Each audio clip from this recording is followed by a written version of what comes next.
Hey everyone, one of the big things that I'm going to be trying to do this year, a better job than I did in 2014, is actually putting myself out there, my opinions and knowledge, and kind of analyzing things. And maybe doing more of this one-off content where it's, or maybe not one-off content, but one-on-one content where you guys can get an idea of my opinion or stance on something, and I can really share maybe some knowledge that isn't out there yet, or context that people don't really understand.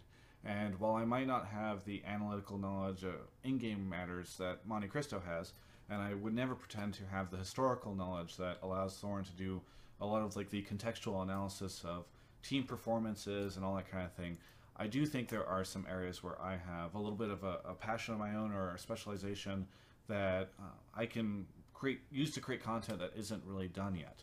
And one of the big areas is esports business. There are huge shifts that are happening underneath the surface of esports right now.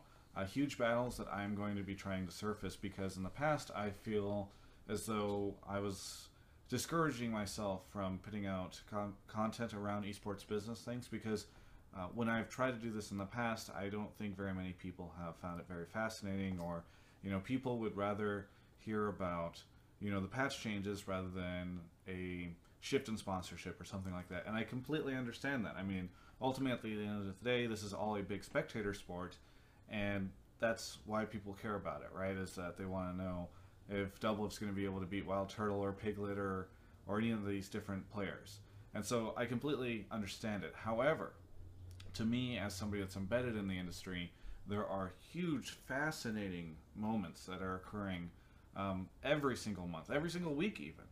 One of the biggest that we saw last year, maybe the biggest, was both the Twitch acquisition by Amazon buying Twitch, and then Twitch buying Good Game, a agency that had, featuring Alex Garfield now, including Kelby May as well, that pick up different talent, different games, and sign different deals with different teams and sponsors, and are facilitating these huge deals and these big pickups in esports, not just in League of Legends but across the board.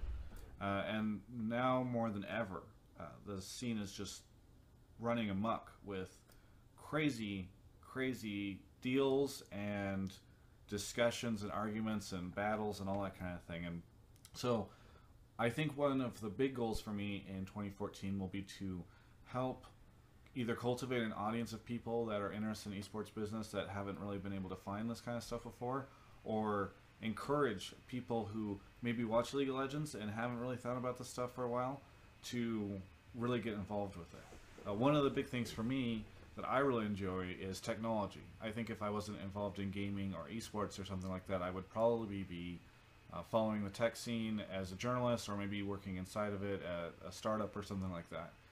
This is really cool stuff that's happening in the tech scene, right?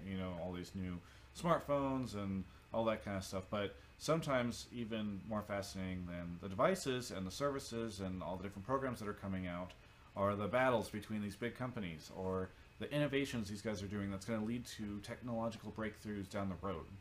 And sort of as an analogy, that same kind of thing is happening here. I want you to think back, especially for people who remember what League of Legends was like before the LCS. So we're in January 2015 right now. Did you know that in January 2014 there was no real challenger league or whatever? Remember, Coca-Cola was going to be sponsoring it. It was going to be this really big deal. And now it feels like it's been around forever. And we've seen some really cool improvements to that. But this was something that didn't exist just a short time ago, and has allowed for a lot of really interesting things to occur. Especially, I don't think that the expansion into 10 teams would have been nearly as fascinating or as successful, or maybe even possible, without the existence of this challenger league or system to really create like a farm component for new players to come up and new teams to become better and that kind of thing. And I think the first week of NALCS definitely proves that, where we've seen teams that came in through expansion, such as Gravity, do very well against teams that have been around for a long time. But that's only one component. The bigger things that are happening that are really fascinating are stuff like this HTC deal that just occurred, where HTC is now going to be sponsoring 3 teams in LCS, and I hope that that doesn't just end there. Hopefully we'll see them sponsor leagues or more stuff down the road.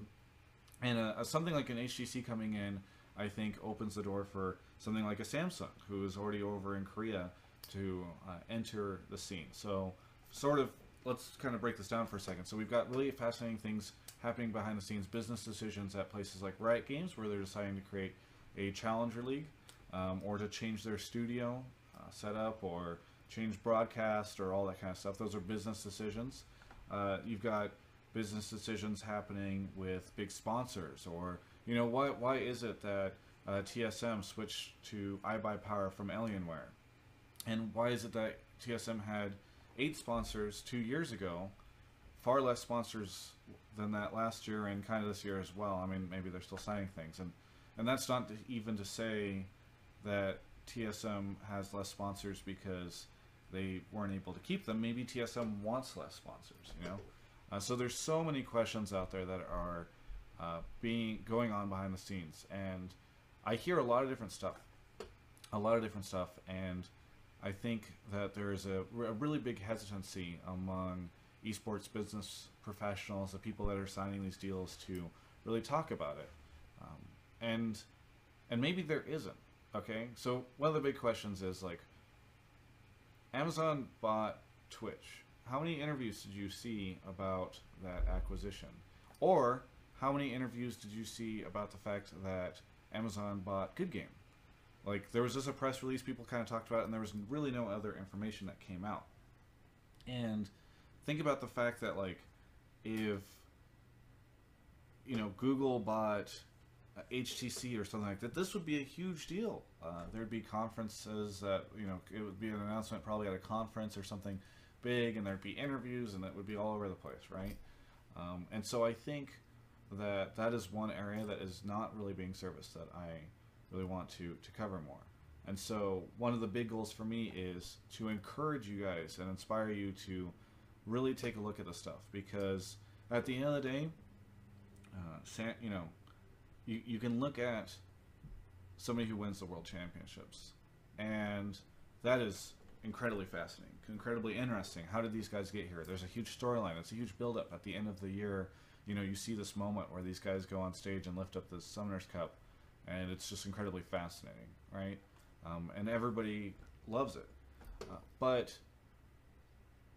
And this is kind of scary to say or sketchy to say, and maybe I'll get a lot of criticism for it, but that moment of that team winning will not have as much an effect on esports this year as the Good Game acquisition by Twitch did.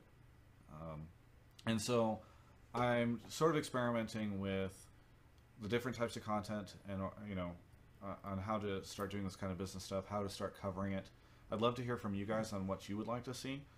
It's interesting to me because I don't know if I should just dive in and start interviewing these guys, or reaching out for much more interviews and trying to do like a business column, or if maybe one of the things I should do first is try to create like an educational series, because I think that one of the big things that I tried to do with State of the League was create a show or a piece of content where people could go and watch and find out about the teams and the players and figure out who to root for, so that they would have context whenever a tournament came on, because back then nothing like that existed really, other than like player streams.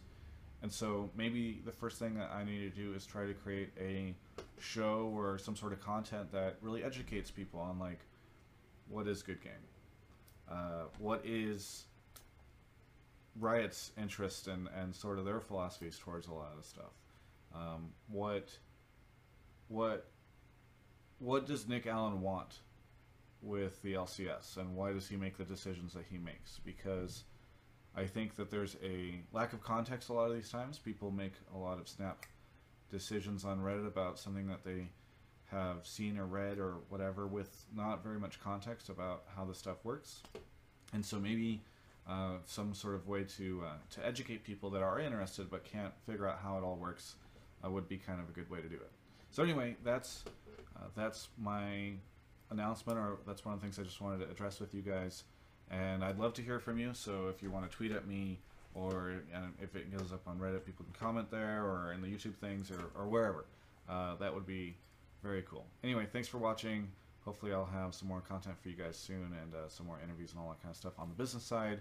as well as my normal LCS interviews, house tours, and extended interviews when I can with pro players and teams and all that kind of stuff. So hopefully 2015 brings some really good content. I'm going to be definitely trying to do as much as I can for you guys, and hopefully incorporating that business stuff into it as well.